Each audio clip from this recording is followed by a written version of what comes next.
Oi, tudo bem? A formação dos médicos é uma preocupação da sociedade civil organizada e dos profissionais de saúde. De acordo com o último exame nacional, cerca de 30% das faculdades de medicina tiveram desempenho insuficiente e cerca de 35% dos alunos que se formaram recentemente não atingiram a nota mínima esperada.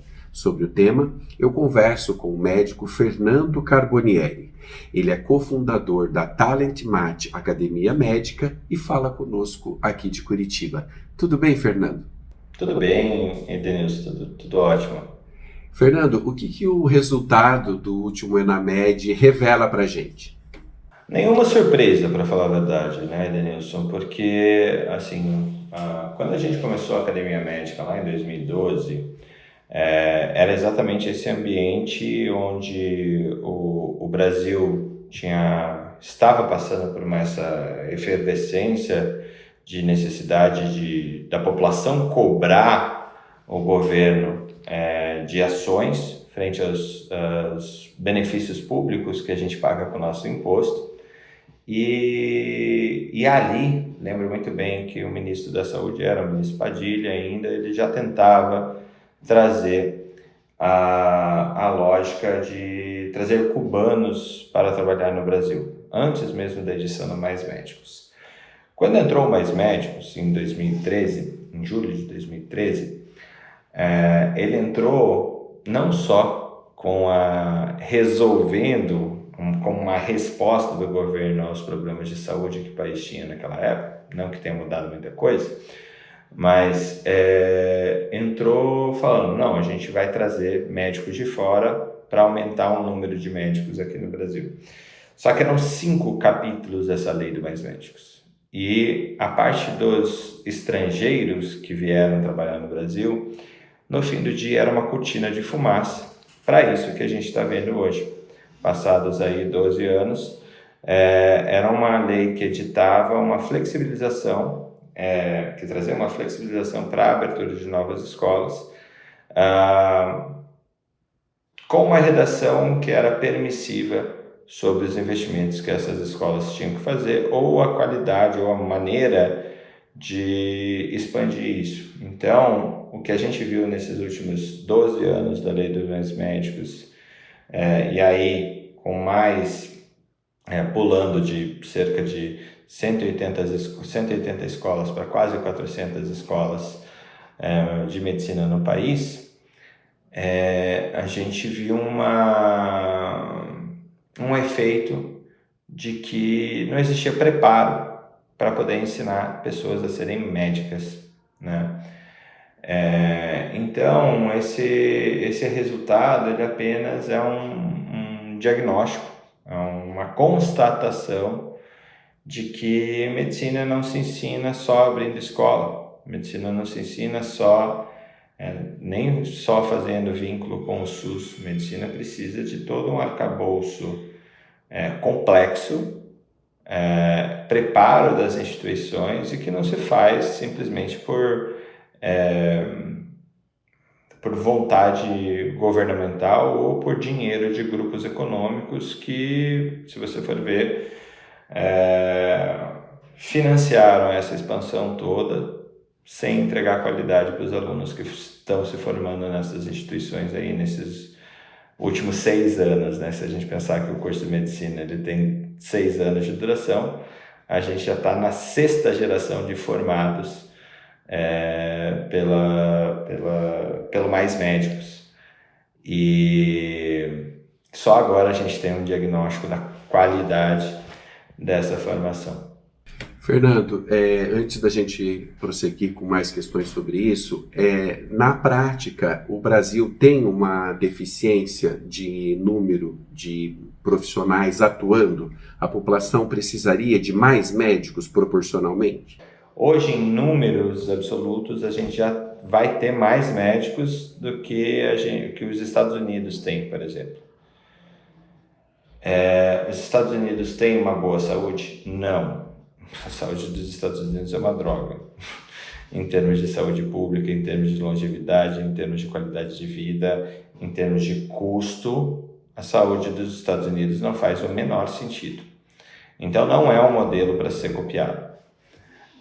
Se você pegar países como o Canadá, Reino Unido, mesmo o NHS estando com problemas financeiros hoje, a França, são países que não têm tantos médicos, mas têm um investimento massivo em saúde. Eles chegam a quase 20% do PIB desses países de investimento.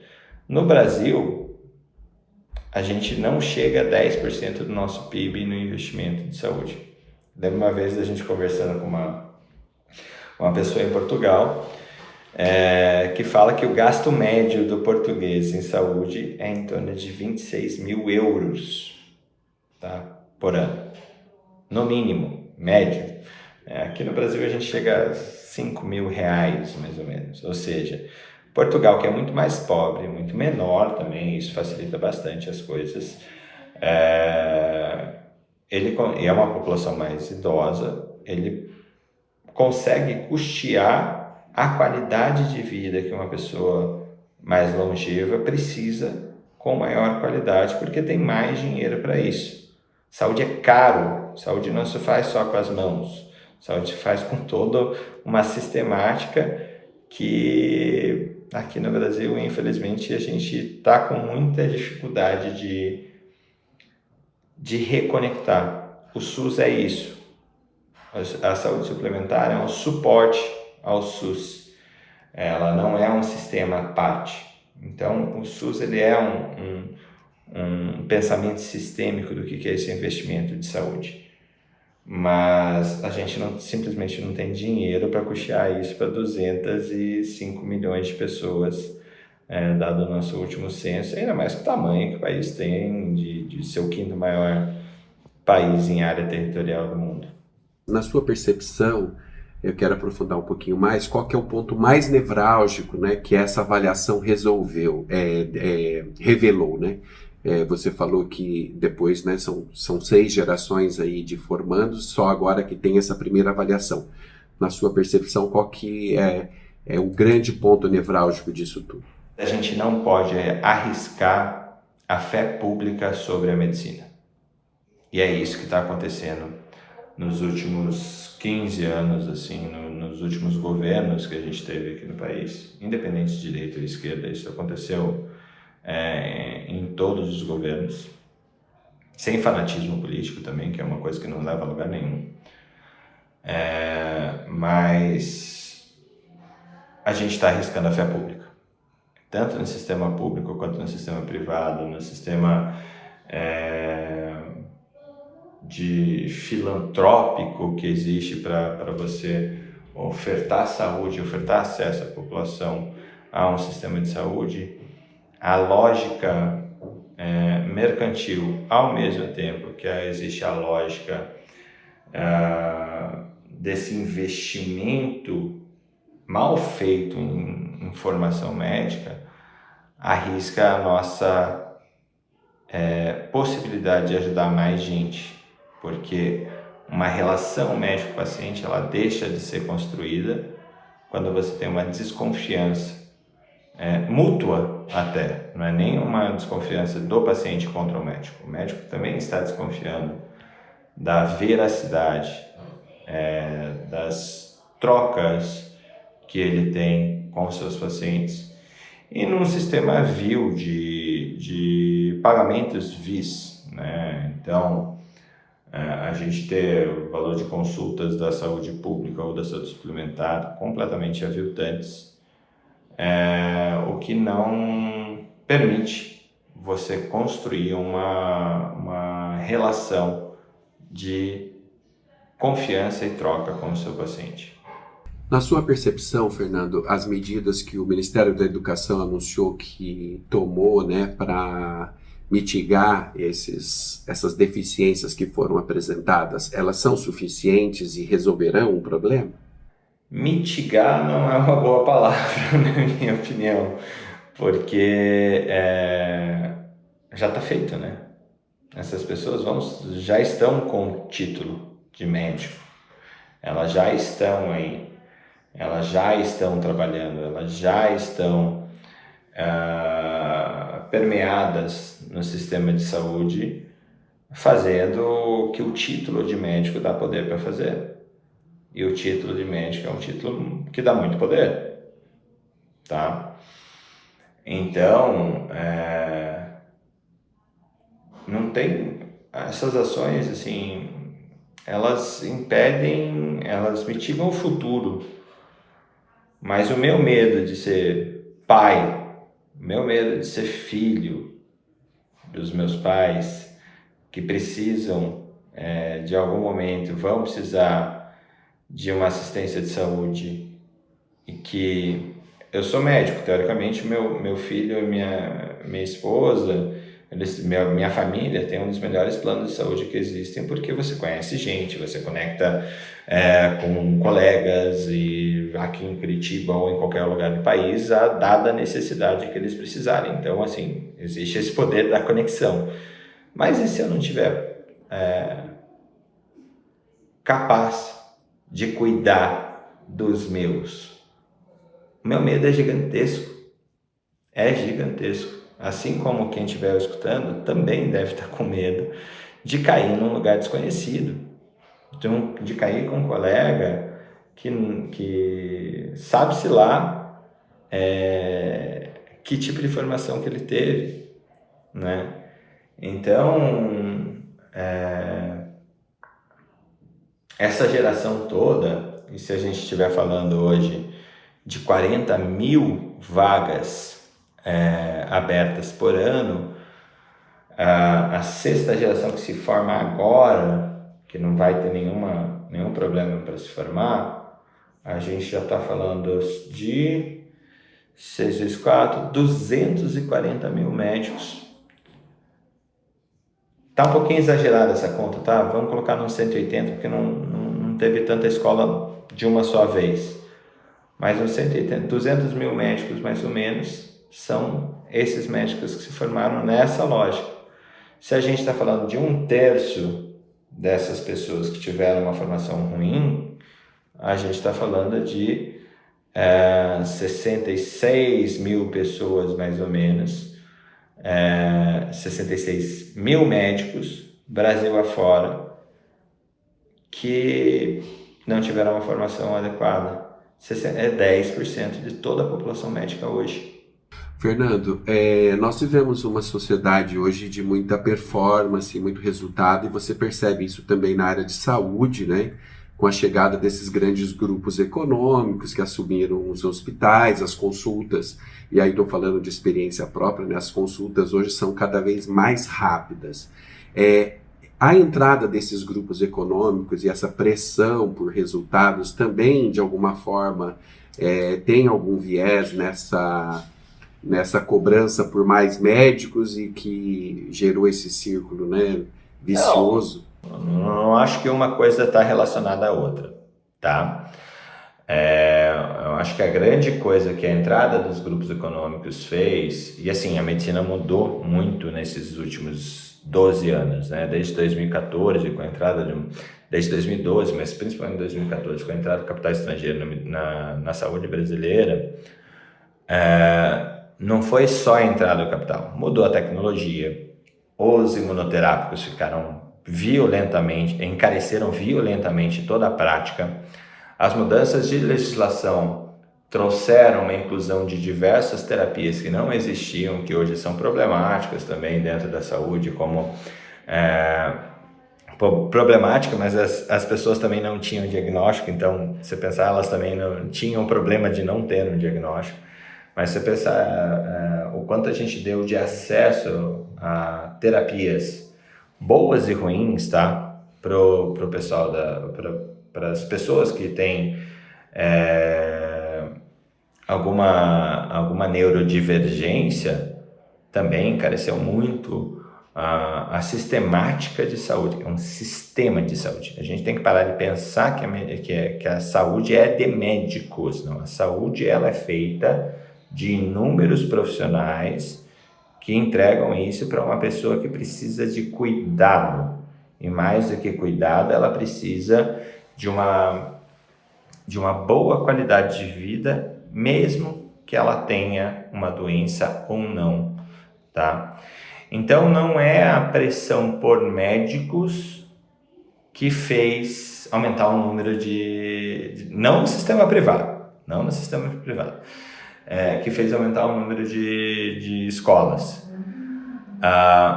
Talvez o poder da profissão, a expectativa de que as pessoas fossem ricas simplesmente por ter um diploma médico, a expectativa de ser como uma profissão de 2.500 anos que tira a dor com as mãos, com a sua arte, ou que resolve com uma cirurgia. Essa expectativa que as pessoas, a maior parte das pessoas, não dá para falar a maior parte, que parte das pessoas tinha de ter poder e dinheiro por ter um título médico, ela quebrou completamente.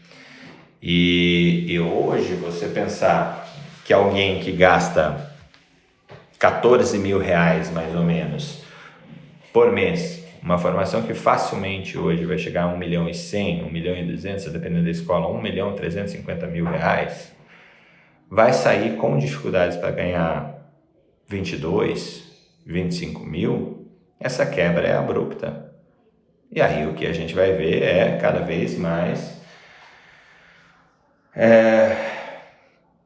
pessoas sendo levadas essa vida por efeitos da depressão, porque a quebra sobre a expectativa foi muito grande, e aí a gente tem sim uma série de pessoas, série de médicos, independente de idade, porque isso acontece com os mais novos que não estão encontrando emprego, isso acontece com quem tem 10 anos de formado, porque a lógica da medicina que ele achava que ia ter não é aquele que satisfaz, e isso acontece com médicos sênior de 55, 60, 70 anos de idade, que vê o mundo mudar absurdamente, e ainda, às vezes, com 2 filhos fazendo faculdade de medicina particular fora da sua residência, ou seja, ele tem um buraco negro financeiro dentro de casa, numa profissão que ele está vendo que dificilmente vai ser sustentável. As dificuldades na formação que a gente identificou aí na graduação, elas também estão se revelando nas pós-graduações e residências? Não tem como ser bom se a tua base é ruim, né? Então, elas ampliaram bastante também. Hoje você tem também um mercado gigante de pós-graduações. Terminar uma pós-graduação é muito fácil. Nunca vi ninguém que rodou numa pós-graduação. É impressionante esse mundo de pessoas super inteligentes que não passam em tudo, né? Isso não é só no privado, não, é isso no público também. Assim, se você for ver as faculdades de medicina, no geral, elas formam quase todo mundo que começou, se ela for pública. Hoje a privada talvez não forme justamente pelo custo que é você se formar. Mas nas residências médicas, dificilmente se você tiver estômago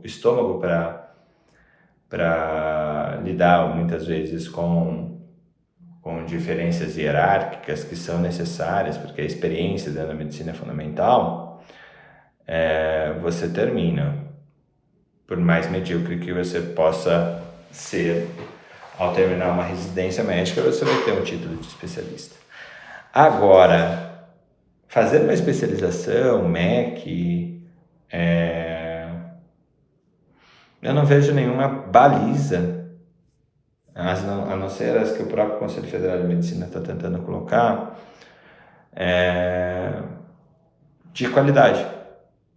Todo mundo, assim, medicina, tem um colega meu, oncohematologista no INCA, que fala, medicina é um negócio difícil. Se você for fazer na excelência, ele é muito difícil, é uma profissão Muito difícil. Porque requer uma dedicação, requer você gostar de ler e se interessar sobre as fronteiras não exploradas ainda, sobre o que você não sabe a respeito do teu paciente, e tem muita coisa para saber, então é um negócio muito, muito, muito difícil. Isso se você for para a excelência. A medicina medíocre, a medicina questionável, a medicina da dúvida, ela é mais fácil, é bem mais fácil e ela é bem permissiva. Ela é bem permissiva. A sistemática que a gente tem, ela é super permissiva. E ela é hipócrita, ela é super hipócrita. Porque ninguém julga que fez uma formação ruim, né? Então, ao mesmo tempo que a gente vê essa discussão, a gente vê as pessoas que passaram por essas formações questionáveis em cima de palanque falando que não, hoje está tudo um problema sério e tudo mais, mas ela acaba sendo muito hipócrita nesse caminho. Quem está mais habilitado para fiscalizar, né, a formação dos médicos? Só o Ministério da Educação? Precisaria ter uma parceria aí com o Conselho Federal de Medicina? Esse ENAMED, de alguma forma, também acaba ajudando, né, a principalmente fazer esse diagnóstico e tomar decisões para melhorar? Como que você vê isso? Eu não vejo uma coisa ideal, mas a gente precisa de mais luz sobre o processo formativo do médico e nas diferentes etapas de sua carreira, tá? Então, se você acredito que essa habilitação ela tem que ser seriada para o resto da vida, tá? Se a gente quiser recuperar algum nível financeiro pela excelência, a gente vai ter que provar para a sociedade que a gente é excelente. E os que conseguem provar para a sociedade que são excelentes, esses merecem uma melhor remuneração. Como é que faz isso? Sistemas baseados em valor. Então, se alguém está habilitado a fazer algum procedimento e o paciente que opera com ele, que se trata com ele, que tem uma melhor qualidade de vida gastando menos, tá aí uma boa validação. É o próprio paciente, o validador, é a própria sistemática, é o quantificar resultados profissionais valida a qualidade do profissional, tá? E aí não é nem MEC nem CFM. CFM ainda poderia ser até super protetivo e dizer não, porque não se avalia médico dessa maneira e tudo mais. Mas também é uma questão de jogo de poder. Se a gente consegue avaliar se o meu paciente tem melhor resultado porque eu sou um melhor médico, porque a minha equipe é melhor, porque o sistema de pessoas e gentes e ativos que a gente colocou para atender esse paciente, ele é mais estruturado, eu não preciso nem de prova para isso. Não importa se é CFM ou MEC. Mas caso você precise de uma prova, caso a gente ainda precise lançar a mão desse instrumento que foi criado num mundo onde você precisava gerar evidência porque os dados não eram possíveis de ser captados, eu acho que deveria ser seriado. O CFM tem que participar, o Ministério da Saúde tem que participar e o Ministério da Educação tem que participar, porque é uma questão da tríplice. Fernando, para a gente encerrar, você falou sobre a fé pública, né, da medicina, que isso estaria abalado. Como que fica o paciente nesse cenário de tanta insegurança na capacitação dos profissionais que estão disponíveis no mercado, esses novos profissionais? Como é que fica o paciente? Paciência não dá mais. Não dá para ser paciente em tentar achar uma pessoa que realmente resolva seus problemas e de fato resolva, porque também tem muito espaço para charlatanismo, e charlatanismo dentro da medicina não tem idade, tá? E ele está resolvendo do jeito que ele está resolvendo, ele está judicializando, ele está reagindo. A fé pública que eu falei está reagindo de uma maneira horrível. Então, um médico de pronto-socorro hoje, ele é refém de um trabalho hostil, extremamente cansativo, extenuante, onde a fé pública abalada, esse respeito, caiu, e realmente você vê pessoas tentando resolver no punho suas insatisfações. E isso é muito triste. Essa fé pública já está abalada. Isso não acontece com um super especialista, mas acontece para esse médico que está na interface que atende a maior parte da população. Para a maioria dos médicos isso já acontece com frequência. Tem outras coisas que abalaram isso, que não são grupos econômicos. Às vezes são médicos explorando médicos em cima de contratos de organizações sociais, contratos que tem com prefeituras, com Santa Casas, com hospitais mesmo, fazendo o vínculo do médico com qualquer espaço ser muito fraco. E esse médico, ele não tem por que investir numa cidade, num município, num lugar onde ele vai evoluir profissionalmente. Porque a qualquer momento vão virar as costas para ele. O fato do médico não ter um vínculo de trabalho é muito ruim. Então, a pejotização da medicina também é um tema que compõe essa equação, Edenilson, da qualidade, tanto da qualidade de vida do médico, quanto a qualidade de formação.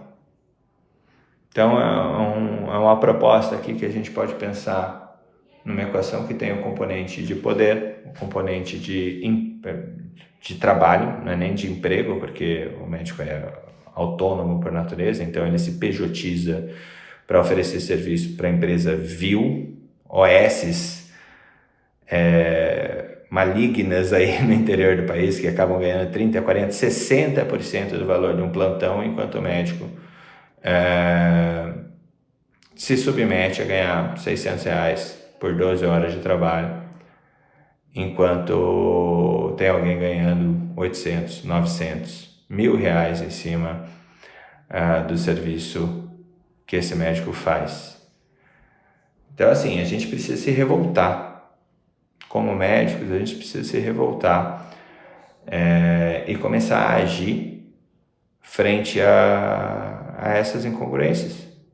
Sofro, porque meu filho tem 5 anos, ele vai colher o resultado de tudo isso. Sofro porque meus pais têm 70 anos e eles vão colher o resultado de tudo isso. Eu só tenho que trabalhar para tentar colocar cada médico no lugar que ele... Cada médico que se importa, a gente precisa colocar no lugar que ele precisa estar. Fernando, nossa conversa poderia se prolongar, mas infelizmente o tempo nos impede. Eu agradeço imenso a sua disponibilidade e a entrevista. Obrigado mais uma vez, Unimed Paraná, por essa oportunidade. Obrigado pela atenção. Até mais.